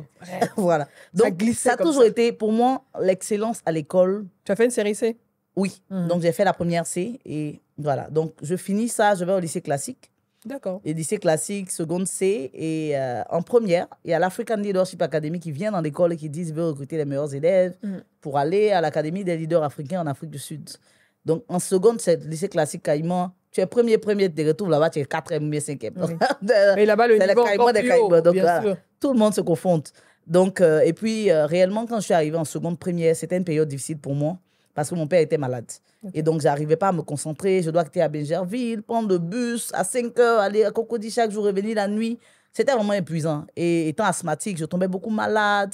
Voilà. Et donc, ça a été une période difficile. C'était difficile pour moi de maintenir un niveau scolaire de première, en fait. En fait, j'arrivais au niveau, je me suis dit, si je m'en sors, j'ai de bonnes moyennes, c'est bon déjà. Ouais. Donc, j'arrive en première. L'African Leadership Academy vient et ils disent qu'ils veulent recruter les meilleurs élèves pour aller. Et donc, je n'étais pas première. C'était en quelle année, ça? C'était en 2010, 2009. 2009-2010. Et donc, ils viennent dans l'école et on postule. Initialement, ceux qui n'étaient pas premiers et tous les autres, ils hésitent. Non, ils vont pas, est-ce qu'ils ne vont pas choisir les enfants des boss? Peut-être qu'ils ont déjà choisi, les gens nous ont blagué, comme ça. D'autres se disent qu'ils ne sont pas premiers, ils ne veulent pas postuler. Ouais. Moi, en tout cas, j'ai toujours été très, très bold, très... comment je peux dire ça? Déterminé. Très déterminé. Quand je veux faire quelque chose, quand je veux quelque chose, je fais tout pour l'avoir. Tu sais ce que tu veux. Je lutte et je travaille. Donc, je me suis dit, bon, là, mes notes ne sont pas trop ça. Je suis en première C. Si je ne trouve pas moyen d'avoir une bourse, là, maintenant que mes notes sont OK, que je vais en terminale C, est-ce que je vais aller à l'INP? Si je ne vais pas à l'INP aussi, comment mon parcours va évoluer? Donc, je me dis, c'est ma dernière chance pour devenir une personne qui a une destinée qui change, là, maintenant. Donc, je me lance dans ce parcours-là à écrire mon application et tout. Vraiment, je me concentre. Et je postule. On nous choisit à la première étape. On dit, bon, venez maintenant pour la finale. On va pour la finale, c'est un bootcamp dans un endroit, on vous donne des exercices et tout. Mais avec ma personnalité, comme tu disais, un tempérament assez posé, je ne serais pas assez fort. J'arrive là-bas au milieu des autres adolescents. Quand on donne des exercices, c'est moi, je dis, attendez, faites comme ça, faites comme ci. Donc, les gars, pédagogue, oui. On voit que j'aime enseigner, j'ai quelques bonnes capacités de leader et tout. Et on me sélectionne. On sélectionne 2 personnes, une de Sainte-Marie, Marie-Florence, que je salue, et moi aussi, pour aller représenter la Côte d'Ivoire en Afrique du Sud. Okay. Je ne suis ni première de ma classe, ni première de mon école, ni première de quoi que ce soit, mais je me retrouve dans ce groupe-là. Donc, on va à 2 en Afrique du Sud. Et voilà, on se retrouve maintenant dans les meilleurs de l'Afrique. Ouais. Maintenant, c'est toute l'Afrique, on est quelque part. Exactement. Et c'était 2 ans de formation. C'est pour ça que quand on parle de leadership entrepreneuriat, ma formation et mon engagement ne débutent pas aujourd'hui. Ça débute depuis 2010, quand je commence ma formation à l'African Leadership Academy. Parce que c'est une école où on apprend le leadership, l'entrepreneuriat et l'étude de l'Afrique. Donc, on nous forme à devenir la prochaine génération de leaders qui va venir transformer la manière dont les choses se font en Afrique. Avoir des leaders qui sont éthiques, qui sont passionnés et qui sont prêts à faire des sacrifices pour que l'Afrique passe au prochain niveau. Donc, on nous forme dans cette école-là pendant 2 ans. Tu es parti 2 ans loin de tes parents, de ta famille? 2 ans où on rentrait en vacances. Donc, on rentrait en vacances pour les 2 mois de vacances et on retournait. D'accord. Donc tu as bénéficié d'une bourse totale. Voilà. Billets d'avion, en charge, et tout. Pour moi, il y a des personnes qui payent après, ils font des bourses aux besoins. Exactement. Donc, moi, comme mes parents n'étaient pas très riches, en tout cas, ils étaient OK. Mais mon père était malade, j'avais plein de choses. Et donc, on m'a donné une bourse totale, billets d'avion offerts, transport, aller-retour chaque année et tout ça. Donc, je vais en Afrique du Sud. Et vraiment, ça a été là la grande transformation. 2 ans au milieu de leaders, de jeunes leaders comme toi, qui font des choses grandioses dans d'autres pays, qui aujourd'hui, certains sont députés dans des pays, certains sont à des niveaux vraiment de responsabilité dans des très grandes entreprises. Ça te donne envie de vouloir plus. Oui. Et pendant que je suis à cette formation-là, en première année, je me rends compte que je n'étais ni la plus intelligente de mon école, ni la plus intelligente de mon quartier, ni de plus la plus créative ou la plus... je sais pas, je ne suis pas la plus intelligente. Je n'ai pas forcément toutes les capacités que je pense sont nécessaires pour réussir. Il y a des personnes autour de moi qui ont des capacités que j'admire. Mais ces personnes ne savent pas ce que je suis en train d'apprendre à l'African Leadership Academy. Et ça bloque leur potentiel. Et donc, je rencontre Jean-Patrick en ligne parce que coucou Jean-Patrick, il y a eu un post qui avait été fait par Michel. C'est quoi son nom? Pourquoi j'oublie? Qui fait un post avec My School Mag en ce moment, un profil qui me met en avant. Il y a des jeunes Ivoiriens qui sont en Afrique du Sud et comme ça. Et Jean-Patrick voit le profil et m'écrit. Donc, merci beaucoup. En tout cas, ça a changé aussi le parcours de ma vie, tout ça, toutes ces rencontres. Oui, Jean-Patrick, on a reçu dans ce siège également. Voilà, je l'appelle, c'est mon mentor, mon premier mentor local, parce que c'est lui qui me fait vraiment rentrer dans l'écosystème. Et donc, il m'écrit, il me dit, ah, comment ça va, vraiment, félicitations, vous êtes là-bas, vraiment, beaucoup de courage et tout ça. Donc. Et je lui dis, mais j'ai une idée. Je veux rentrer à Abidjan, je veux former des adolescents et des jeunes à l'entrepreneuriat et au leadership. On est en 2010. Oui. Il me dit, ah, ça c'est intéressant. Je dis, oui, je veux venir former des jeunes comme moi. Il dit, mais j'avais 17 ans. Je veux venir former des jeunes. Ouais. Et déjà bold. bon. Donc, voilà. Il me dit, ah, c'est une très belle idée. Écris-moi quelque chose, écris-moi ton projet et tout ça quand tu viens à Abidjan. Et puis voilà. De là, très rapidement, fast forward, on commence. Le projet ivoirien de leadership, ça s'appelait. En 2010, avec Jean-Patrick, qui m'accompagne, qui me permet de rencontrer toute la communauté à Kendewa, que je salue. Je pense que c'est là que je t'ai rencontré aussi. Hein, exactement, une grande communauté. La communauté à Kendewa, qui m'accompagne, qui se rend mentor et tout ça. Et je commence vraiment mon aventure entrepreneuriale, sociale, par là. Et je finis ça. Je voyage, je vais aux États-Unis. Donc, à l'école, on fait 2 ans. Oui. À la 2e année, on va postuler pour aller aux États-Unis. Oui. Pour aller dans une école, en fait, une université. Et l'admission aux États-Unis, dans les universités américaines avec bourse, ce n'est pas le plus facile. Oui. Vous allez postuler, ce n'est pas les notes qui déterminent. En fait, c'est vraiment du gagner-perdu, quoi. Je ne sais pas si je dirais que c'est Dieu qui est. Ta personnalité, c'est la Ils vont chance. vérifier ta personnalité, ça peut être la chance, il y a tes notes, il y a plein de choses. Mais en tout cas, côté notes et tout ça, on a fait tout ce qu'on pouvait. Et tout le monde postule dans l'école, 100 personnes de la même classe. Chaque soir, quand tu dors, tu entends les gens qui crient. Wow, j'ai été admis à Harvard. Wow, j'ai été admis. Donc, le stress de ça, et moi, je postule à plusieurs universités, je ne reçois pas de réponse. Un soir, et les autres, quand tu es reçu à l'université, on t'envoie une grosse enveloppe. C'est le package d'entrée, en fait. Ça vient par la poste. Donc, quand quelqu'un vient avec sa grosse enveloppe, on sait qu'il est admis dans l'université. Moi, je ne reçois pas un grand paquet, je reçois une petite enveloppe. Une petite enveloppe, c'est la lettre de rejet. En général. Donc, moi, je reçois une petite enveloppe qui me dit... D'abord, la petite enveloppe, donc je suis triste. Et j'ai postulé à une école où personne de mon école n'a jamais été admis. Wow. Et donc, les conseillers d'orientation me disent, ne postule pas là-bas. Parce qu'eux, ils ne prennent pas les gens de notre école et ils ne donnent pas de bourse aux gens de notre école. Moi, je me dis, mais pourquoi? Moi, je vais postuler là-bas. On ne sait jamais. Ouais. Donc, j'ai postulé à toutes les autres écoles qui acceptaient tout le monde. Et j'ai postulé à cette école aussi. Je reçois une petite enveloppe qui me dit, félicitations, vous avez été admis. Pourquoi pour moi, c'est une petite enveloppe? On vous enverra un mail avec les détails. Et j'ouvre le mail, j'ouvre le package. Je reçois une bourse entière, totale. Ça veut dire une école qui n'accepte personne de mon école décide de me donner une bourse totale. Wow. Donc, tout le monde est surpris. Mais comment, en fait? C'était quelle école? Franklin and Marshall College. Dans Pennsylvanie. En Pennsylvanie. Voilà. Wow. Et un peu le Franklin and Marshall College, on appelle ça le mini Harvard. C'est une très petite école de 2000 personnes. Donc, c'est pas très grand. Et la plupart des élèves qui sont là-bas, c'est des élèves très riches, des enfants des grandes communautés juives. Oui, ok, d'accord. Qui sont riches, qui peuvent payer leur école. C'est vrai qu'ils donnent des bourses, mais pas beaucoup de bourses. Ok. L'école coûte combien comme ça par année? L'école coûtait en ce moment 58 000 $ l'année. En ce moment. Là, je pense qu'ils sont à 35 on était à 35 millions comme ça. Millions. Donc, je reçois une bourse de près de 200 000 $ pour aller à l'école. Donc, comme je vous ai dit, quand souvent on se promène dans la rue, et puis les gens disent, oui. Donc, ils me donnent une bourse, et dans la bourse, ils me donnent peut-être un crédit à rembourser de genre 1 500 000 par année. Sur les 35 millions, ils me disent, il faut rembourser 1 500 000. Je me dis, mais aïe, ils m'ont tout donné cadeau. Mais je te jure. J'ai toute la vie pour rembourser les 1 500 000 par année. Je me dis, ça, c'est rien du tout.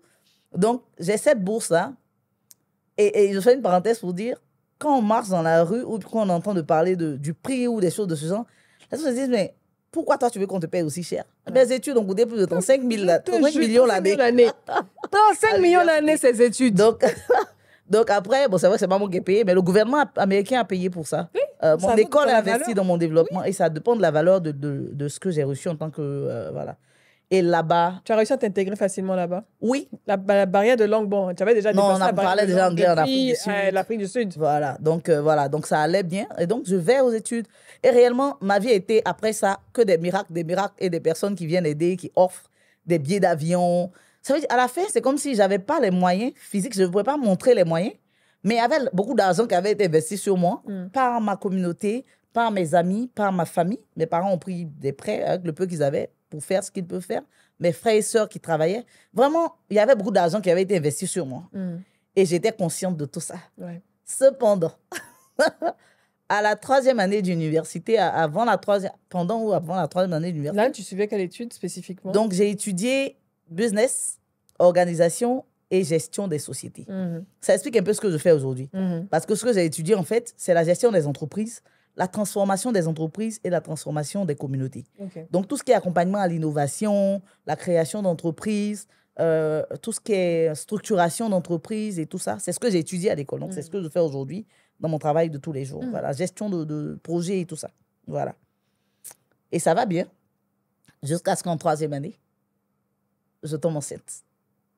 En vacances. Donc, tu es tombée enceinte en vacances. Voilà. Donc, tu avais quel âge? 23 ans? 21 ans. 21 ans. Voilà, 20 ans, 21 ans. Okay. 21 ans, 21 le gars, ans. là, hein. Donc, t'as été concentrée. de côté, j'étais concentrée, hein, toujours. Mais vraiment, comment rester sur la ligne et retourner faire ses études et ne pas flancher dans son estime de soi et dans le fait de se dire que c'est pas comme c'est une erreur, en fait. C'est pas une erreur. Non, mais ça, voilà, c'est arrivé. C'est un faux pas de parcours, mais comment est-ce que tu arrives à rester toujours stable dans ta personnalité, dans ton ambition et de te dire que c'est rien du tout, je vais y arriver. C'est ça. Comment tu t'adaptes? Ma mère prend le relais. Donc, j'ai eu la chance d'avoir ma mère. J'ai dû faire un sacrifice énorme de laisser ma fille très petite, bébé, nourrisson, en fait, et de retourner aux études. Ma mère me dit, tu vas pas rater ton année. Tu l'as déposée en Côte d'Ivoire? Voilà. Je rentre en Côte d'Ivoire. Je rentre enceinte, j'accouche et je retourne. Donc, je viens, ma mère prend le relais et l'enfant reste avec elle. Et elle me dit, va aux études, ne laisse pas, faut pas qu'il y ait un retard. Et je finis mon année, malgré le fait que j'ai pris 6 mois de retard, parce que j'ai fait le premier trimestre, j'ai pas fait le reste. Je finis mon année avec tout le monde. Je retourne pour la dernière année et tout ce que les autres ont fait en 2 ans, moi, je le fais en 1 an. Je me dis, je vais pas prendre de retard. Et je finis quasiment aussi sur la liste, on appelle ça la Dean's List, la liste des meilleurs de l'école. Il y a une liste des élèves qui ont plus d'une certaine moyenne. Et pendant tout mon parcours là-bas, j'étais sur cette liste, que le dernier trimestre, c'est comme si tu dois avoir 3,5 sur 4. Et le dernier trimestre, puisque j'avais tellement de matière, je me suis retrouvée à la fin de l'année avec 3,48. Oui. Donc, l'idée de l'excellence, quelle que soit la difficulté autour, c'était de rester stable et concentré sur cet objectif. Parce que derrière, pour moi, tout ce qui s'est passé en termes de miracles et d'accompagnement autour, s'il y a eu tellement d'investissements sur moi, c'est parce que je dois donner. Et c'est pour ça qu'aujourd'hui, quand on se retrouve dans des situations comme celle de DigiFemme, je sens que je ne peux pas abandonner parce qu'il y a un investissement que toute la société a fait sur moi et que je dois redonner à tout un groupe de personnes. Tous les 35 millions par an, je dois donner un peu à chacun en redonnant de ce que j'ai appris. C'est ce que je continue de faire dans mes différentes activités. Voilà. Donc, il y a eu tout un parcours et tout ça, ça a forgé. Mais je dirais, ça m'a convaincu que la mission était vraie et elle était grande. Voilà. Et donc, je continue toujours sur ce même chemin. Et aujourd'hui, ton enfant, garçon ou fille, il a quel âge? Fille. Ma fille a 10 ans. Elle a 10 ans. Donc, elle aura 10 ans bientôt. Ah, voilà, ça fait 2 ans sans elle. Non, j'ai fait l'année scolaire. Juste l'année scolaire. Et puis, on s'est revenu en vacances. Voilà. En vacances. Voilà. Et tu as continué. Je suis restée là, je suis restée avec elle. Tu es revenue à Abidjan quand? Je suis rentrée en 2016. Après, j'ai eu des expatriations au Kenya, au Sénégal avec le boulot. Mais là, on allait ensemble. Là, après, c'était ensemble. Voilà. Tu as beaucoup voyagé? Oui, voyager, oui. Qu'est-ce que tu retiens de tous ces voyages, en fait? Je retiens de tous ces voyages que la connaissance et la vérité, c'est ce qui rend libre. Le plus tu sais de ce qui se passe autour de toi, le plus tu es plus ouvert à la vie et tu comprends beaucoup de choses. Et ça fait que moi, en tant qu'individu, je relativise beaucoup. Parce que le fait de voyager et de voir que ce qui est blanc ici, c'est noir là-bas et tout le monde est d'accord avec ce qui est rouge ici, c'est vert ailleurs, ça me permet de dire que rien n'est fixe, en fait. Bien sûr. Rien n'est permanent.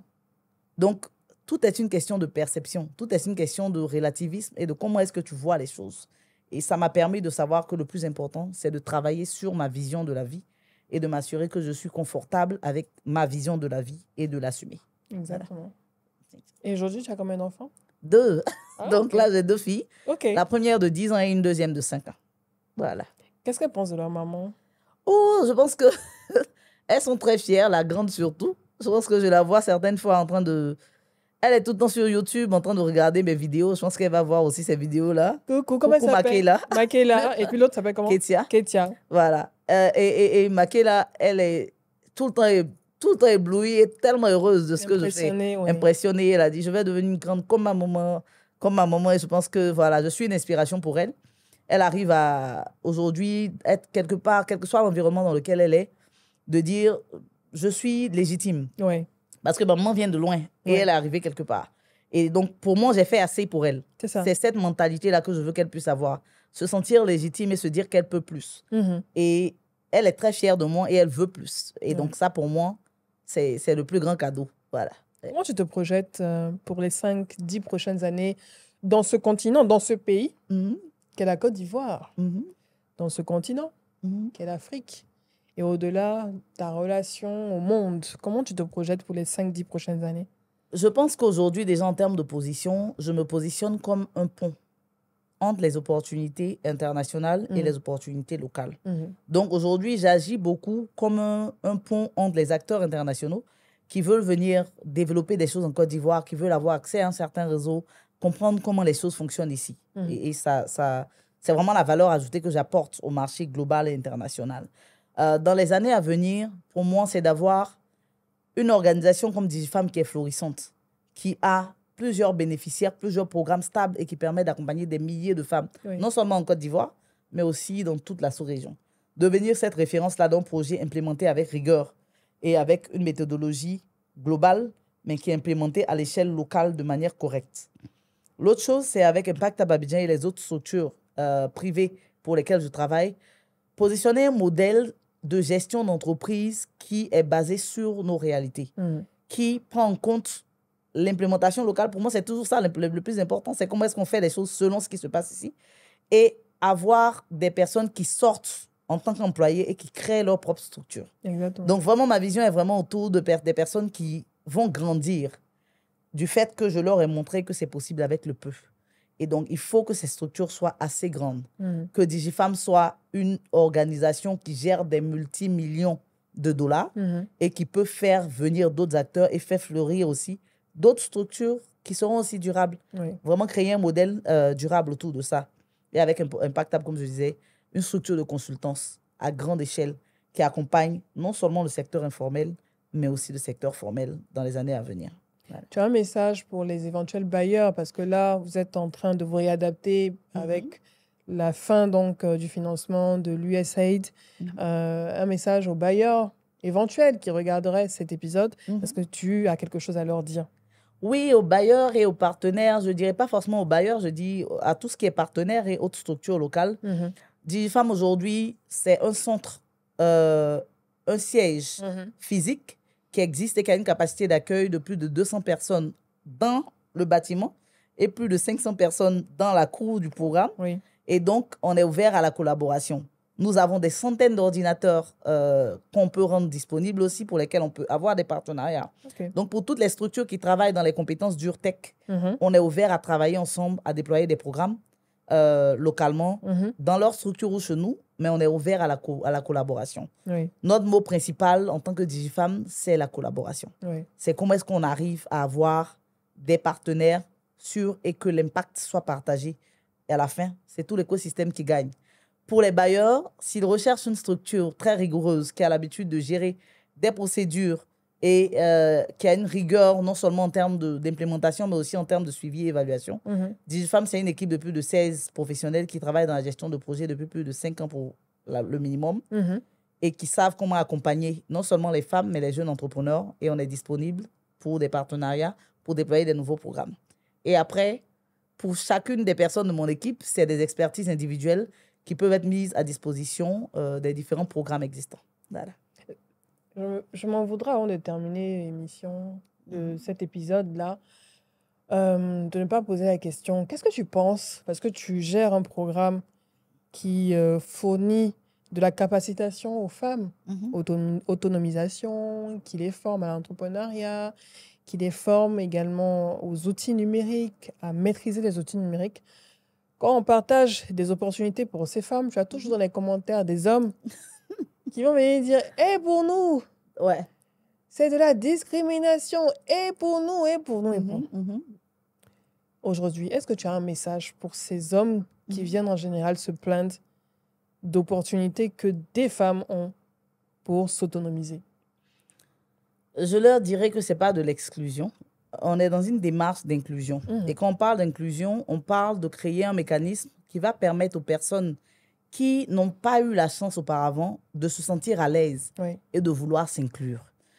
Donc, on crée des programmes femmes parce qu'on se rend compte que lorsqu'un programme est mixte, les femmes n'explorent pas leur potentiel total. Elles vont se poser des questions, elles vont avoir un syndrome de l'imposteur, se dire, est-ce que c'est ma place? Est-ce que les hommes qui sont là sont pas mieux que moi? Est-ce que je suis légitime? Est-ce que je suis légitime et tout ça?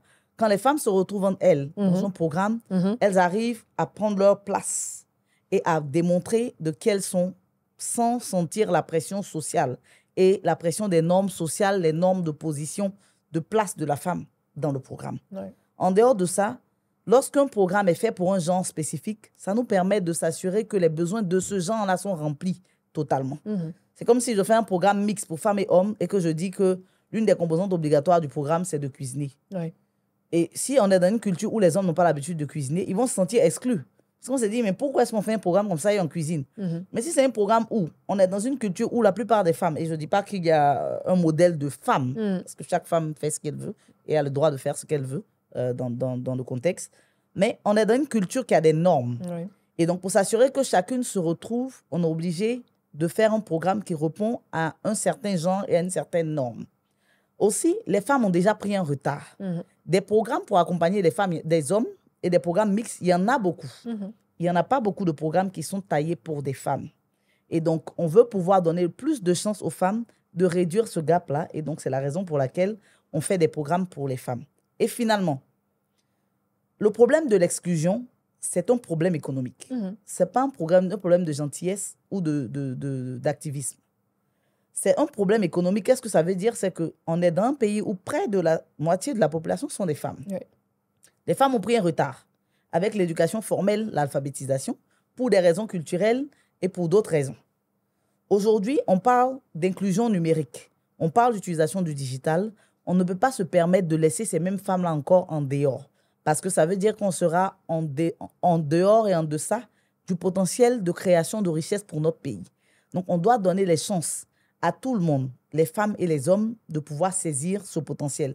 Et puisqu'elles sont un peu déjà exclues, on doit leur donner un boost pour qu'elles puissent ne pas rester aussi en arrière. Et prendre leur place. Voilà, et prendre leur place. Finalement, la question de l'inclusion des femmes et de la raison pour laquelle on parle de cette inclusion-là, c'est parce que les femmes ont un problème de leadership. On doit pouvoir leur donner un accompagnement qui leur permet de se sentir légitimes, de se créer cette force et de ne pas être comme moi et de dire « j'ai un fort caractère, donc je ne suis pas la bonne personne ». D'être à l'aise. Parce qu'il y a des compétences qui permettent de réussir dans ce monde. Et il faut que les femmes sachent quelles sont ces compétences-là, si elles veulent utiliser ou tenir à des places importantes. Toutes les femmes n'ont pas besoin de faire ces programmes. Toutes les femmes n'ont pas besoin de prendre des positions de leadership. Ce que nous faisons, c'est de dire, pour celles qui veulent prendre ces places, on leur donne les compétences qu'il faut pour qu'elles soient légitimes dans leur place. Pour les hommes qui veulent être accompagnés, il y a plusieurs ressources, plusieurs programmes. Est-ce qu'il y a un ou deux programmes que tu peux donner, que tu connais? Aujourd'hui, avec la Cisco Net Acad, par exemple, DigiFemme est aussi partenaire de la Cisco Net Acad. C'est un programme qui est ouvert. Cisco Net Academy, c'est ça? Oui, avec Sébastien. Oui. Sébastien. Mhm. Ils ont la possibilité de se former aux compétences numériques sur certaines compétences. C'est gratuit? C'est gratuit. Et DigiFemme est ouvert aussi et qui est partenaire d'implémentation de ce programme-là. Peut accompagner ces hommes-là. Okay. On a aussi le programme Junior Achievement, qui est un programme pour les jeunes qui existe femmes depuis et longtemps. hommes depuis l'année dernière, depuis septembre, mais que nous, on implémente, qui existait depuis. Oui. C'est un programme pour les hommes et pour les femmes de 16 à 25 ans. Et on vous invite à rejoindre ces programmes-là. Donc, il y a des programmes pour les hommes. Et c'est vrai que les hommes, quand même, ils participent. Quand c'est un programme ouvert, ils participent. Mais les femmes participent moins. Voilà pourquoi on crée leur propre lucarne. Un espace pour elles. Pour qu'elles puissent se sentir à l'aise et pour qu'elles puissent venir, quelle que soit leur appartenance. Il faut comprendre aussi, il y a un contexte religieux aussi derrière, en dehors du contexte du genre. Donc, certaines femmes ne doivent pas être dans certains endroits avec certains groupes de personnes. Exactement. Donc, on doit leur créer tout ça pour qu'elles puissent se sentir à l'aise et avoir plus de chances de saisir leur potentiel. Et se sentir en confiance. C'est ça. J'espère et je pense que le message, il est passé. De temps en temps, je vais couper cette On va partie revenir. pour la remettre. Exactement. Là, je parle plus beaucoup, je n'écris plus beaucoup. Je mets cette partie grâce à Nadine qui a permis d'expliquer en fait pourquoi c'est un enjeu sociétal et pourquoi il est important que ces programmes existent pour donner beaucoup plus d'opportunités aux femmes de s'épanouir, de réussir, d'être en confiance et de se sentir en sécurité pour exploiter leur plein potentiel. Et finalement, juste pour ajouter, j'allais dire que lorsqu'on forme une femme, c'est une famille qu'on forme. Bien sûr. Cette maman-là, cette sœur, aura des enfants hommes et femmes. Bien sûr. Les personnes qui ont eu des mères éduquées dans le système formel ont eu beaucoup plus de chances d'aller très loin dans les études. Donc, lorsqu'on veut parler d'inclusion, former une femme, c'est comme si on forme une femme, elle va former 10 personnes. Exactement. Donc, la manière d'atteindre un impact plus poussé et plus rapide, c'est de former les femmes. Donc, on forme les femmes pour qu'elles forment leurs frères, pour qu'elles forment leurs maris, pour qu'elles forment leurs enfants aussi. Exactement. Et c'est aux hommes aussi d'être ouverts à apprendre des femmes. Et ne Parce pas que se les femmes ont sentir beaucoup à en apprendre. danger ou en Exactement. insécurité. Au contraire, soutenez vos sœurs, soutenez vos mamans, soutenez vos épouses qui décident d'apprendre, de se former dans ces programmes et ne vous sentez pas malmenés ou peut-être réduits ou discriminés. Exactement. Parce que le plus important, c'est de réduire le gap, La fracture. numérique dans tous les domaines de notre économie. C'est ça. La dernière question, parce que c'est tellement passionnant. Si on te disait demain de tout arrêter et de recommencer ailleurs, qu'est-ce que tu garderais et qu'est-ce que tu laisserais derrière? Waouh, ça, j'ai jamais pensé. J'ai toujours des petites questions c'est une comme question ça, qui, tu vois, qui déroutent là. Si on me demandait de tout arrêter, est-ce que ça voudrait dire de quitter mon De tout secteur stopper, d'activité? oui. Je n'ai plus Impactable, je n'ai plus Exactement. DigiFemme, je n'ai plus rien d'autre. Ah, ça c'est compliqué. Je pense que c'est une vision qui a été construite depuis tellement petite que je n'arrive pas à me voir ailleurs que dans l'inclusion. Mais je dirais l'inclusion au sens large. Quand je parle d'inclusion pour moi, ma mission personnelle de vie, c'est de s'assurer que toute personne, quel que soit son genre, son handicap, son quoi, puisse se sentir légitime de vivre sur cette terre. Et donc, c'est ma mission personnelle de vie. Donc, je peux ne plus être dans le numérique, je peux ne plus être dans l'entrepreneuriat et tout ça, mais ces éléments-là, pour moi, ce sont des leviers qui peuvent permettre à tous ceux qui sont exclus de se frayer un chemin. Oui. Et donc, je les utilise plutôt comme des outils, en fait. Et donc, ce n'est pas forcément comme un secteur d'activité. Je suis dans le secteur de l'inclusion. Si je ne dois pas travailler dans l'inclusion, je pense que je n'ai pas d'autres options. Parce que c'est ta passion. C'est ma mission de vie, ce sont mes valeurs. C'est de s'assurer que les personnes se sentent bien. Mais j'ai d'autres passions, j'ai d'autres choses que j'aime bien. Qu'est-ce que tu aimes bien? J'aime l'hospitalité. OK. Donc, j'aime recevoir les gens. J'aime créer un environnement où les gens... C'est toujours dans la démarche de l'inclusion. Bien sûr. Je veux toujours que les personnes qui sont dans mon environnement autour de moi se sentent à l'aise. Je veux leur créer un environnement où ils se sentent légitimes et safe, et protégés et à l'aise de s'épanouir. Donc, si je n'étais pas dans la formation, dans la consultance et tout le reste, je pense que j'aurais un grand complexe hôtelier avec un restaurant, avec un espace où les gens pourraient se sentir à l'aise parce que j'aime servir. Tu aimes recevoir. Voilà, j'aime recevoir les gens, j'aime permettre aux personnes de se sentir plus à l'aise et de s'amuser. Et donc, voilà, ou bien je serais peut-être journaliste ou footballeuse. OK. Oui, parce que tu joues au football de temps en temps? Tu joues au football? Je joue au football. J'ai joué pour mon université. J'ai joué étant petite au football. Après, j'ai joué pour mon école en Afrique du Sud et aussi pour mon université. Et puis après... J'aimerais bien te voir jouer au foot, hein? Est-ce que je peux courir? Est-ce que je peux soulever un ballon même maintenant? Mais j'ai joué au football. Et donc, j'aime bien le sport. Ouais. J'aime bien les activités qui demandent de la discipline aussi. OK. J'aimais bien. J'espère pouvoir renouer avec ces activités-là. Voilà. Donc, je pense que je peux m'épanouir dans plusieurs espaces. Tant que c'est des espaces qui demandent beaucoup d'amour pour son prochain, beaucoup de dons de soi et qui me demandent à moi de mettre à disposition mes capacités, je serai ouverte à explorer tous ces espaces. En dehors de gérer des hommes, en dehors de gérer des organisations, de les structurer, qu'est-ce que tu aimes faire pour te détendre? Oh, j'aime chanter. Ah bon? Je vais te demander d'entonner une chanson. J'avais été chanter. Il faut chanter au moins petit, qu'on puisse tester quand même. Mais qu'est-ce que je peux chanter? Mais vas-y, tu choisis quelque chose dans ton répertoire que tu aimes bien chanter. Je sais même pas, ok. Mais une chanson religieuse, ça c'est plus simple. Non, je peux chanter, je pense. J'aime bien chanter. Grand moment, inspiration. On aura la primeur d'entendre Nadine Zoro, directrice du programme DigiFemme Côte d'Ivoire, de chanter. Ok. Loli wo wai, doudoula, loli wo wai, Dudula, loli wawai, dudula, nawasiza. Oh loli wawai, dudula, loli wawai, dudula, loli wawai, dudula, nawasiza. Sule soyempe zintawedu, sule soyempe zintawedu, sule soyempe zintawedu, nawasiza. Sule soyempe zintawedu, sule soyempe zintawedu, sule soyempe zintawedu, nawasiza. C'est tout, hein? Wouh! Magnifique! Magnifique. Il n'y a pas meilleure fin, il n'y a pas meilleure conclusion pour terminer cet épisode. Merci infiniment. En plus, c'est une chanson d'une Sud-Africaine. Et en plus, tu as vécu ta transformation avec le programme African Leadership Academy en Afrique du Sud. Et c'était magnifique. Et c'est une chanson très profonde. Ça parle du train de la vie et du fait que les personnes viennent dans nos vies et passent. Oui. Donc, c'est une session qui me plaît tellement parce que ça nous parle aussi de la relativité des choses et du fait que rien n'est permanent. Exactement. Même les personnes qui passent. Tout passe. Voilà. Tout passe. Tout passera. Ça. Tout passe, même la difficulté. Exactement. Toute difficulté passe. La nuit tombe, le jour se lève. Exactement. Merci infiniment, Merci beaucoup, Edith. Vraiment, j'ai même pas vu le temps passer. C'est ça. On devrait continuer 5 heures de temps. C'est ça l'effet. Quand on vient dans mon fauteuil, on est à l'aise. Oui, c'est sûr, bien sûr. On s'exprime, on se confie. Et le plus important, c'est derrière l'écran, les personnes qui regardent et qui sont touchées et qui résonnent aussi avec les histoires, les vécus qui sont partagés. J'espère que le parcours de Nadine Zoro, son vécu, ses challenges actuels et à venir ont résonné en vous à travers ce nouvel épisode. N'oubliez surtout pas de laisser vos commentaires, vos questions, vos remarques, pour ceux et celles qui la connaissent, également partager donc des témoignages. Et moi, je vous dis à bientôt pour un ou une nouvelle invitée. D'ici là, restez connectés. Je vous dis ciao, ciao.